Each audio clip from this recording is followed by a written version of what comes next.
मुझे मारा उसे भी मार देंगे, आओ आओ मुझे बचाओ। इस्राएल के प्रधानमंत्री बेन्यामिन नेतन्याहू ने अमेरिका के न्यूज चैनल फॉक्स न्यूज को इंटरव्यू दिया और कहा कि ईरान ट्रंप को मारना चाहता है। You just said Iran tried to assassinate President Trump twice. जाहिर है यह नेतन्याहू का प्रपंच है। उन्हें किसी बड़े कारण की सप्लाई करनी है ताकि ट्रंप अमेरिका को इस जंग में झोंक सकें। Do you have intel that the assassination attempts on President Trump were directly from Iran? Through proxies, yes. Through. Netanyahu ने कहा कि ट्रंप पर हत्या के जो 2 प्रयास हुए हैं उसके पीछे ईरान का हाथ रहा। तब पत्रकार ने पलटकर पूछा कि आपके पास कोई खुफिया जानकारी है कि ट्रंप की हत्या के प्रयास में ईरान का सीधा हाथ था? तब नेतन्याहू कहते हैं हाँ, प्रॉक्सी के जरिए यानी छद्म के रूप में। मतलब सीधा हाथ होने की बात नहीं कहते हैं। He's enemy number one. Yeah. Look, they also tried to kill me, but I'm his junior partner. When did they you understand that President Trump is a great threat to Iran's plans to. Fox News Trump समर्थकों में काफी लोकप्रिय channel माना जाता है।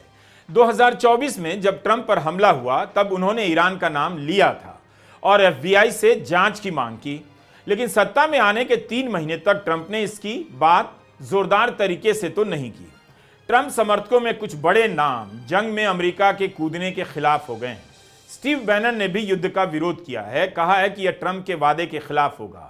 Netanyahu तो खुद के भी मारे जाने की योजना का हवा खड़ा करने में लगे हैं। ऐसा लगता है कि वे ईरान के खिलाफ जंग को नेतन्याहू और ट्रंप का सवाल बना देना चाहते हैं। साफ है कि उनके पास इस जंग को उचित ठहराने के लिए कोई ठोस कारण नहीं।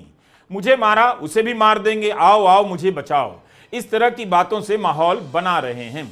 फिर पश्चिमी मीडिया में सूत्रों के हवाले से यह कौन रिपोर्ट करवा रहा है कि इस्राएल ईरान के सुप्रीम लीडर अयातुल्लाह खामेनेई की हत्या करवा सकता है। सबसे पहले वॉल स्ट्रीट जर्नल में यह खबर आई। कुछ ही देर के बाद रॉयटर्स ने अमेरिकी सूत्रों के हवाले से एक और खबर छापी जिसमें कहा गया अमेरिका ने हत्या के प्लान को वीटो कर दिया है। इसमें लिखा है कि एक अमेरिकी अधिकारी ने रॉयटर्स को बताया कि इस्राएल ने ट्रंप को इस बारे में जानकारी दी थी कि उनके पास खामेनेई को मार डालने का मौका है, मगर ट्रंप ने उन्हें इस प्लान पर आगे जाने से रोक दिया। मगर रिपोर्ट में लिखा है कि ट्रंप लगातार नेतन्याहू से बात कर रहे हैं। इस रिपोर्ट में सूत्रों के हवाले से यह भी लिखा है कि जब तक ईरान किसी अमेरिकी की हत्या नहीं करता तब तक हम उनकी राजनीतिक लीडरशिप पर हमले की बात नहीं करेंगे।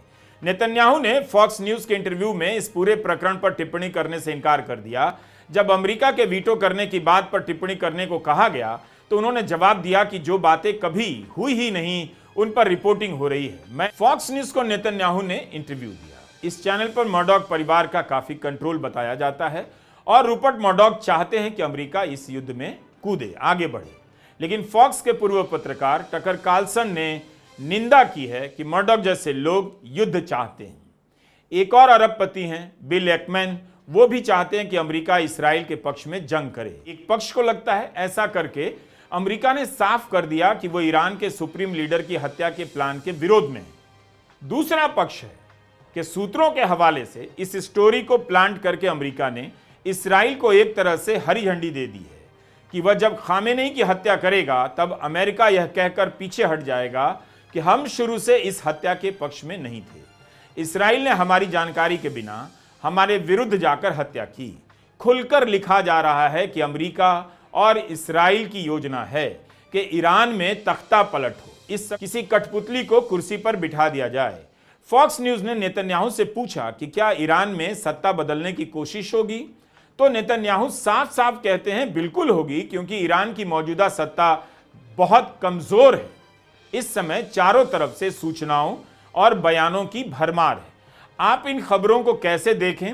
अपने भविष्य के लिए और दुनिया के भविष्य के लिए यही बड़ी चुनौती है।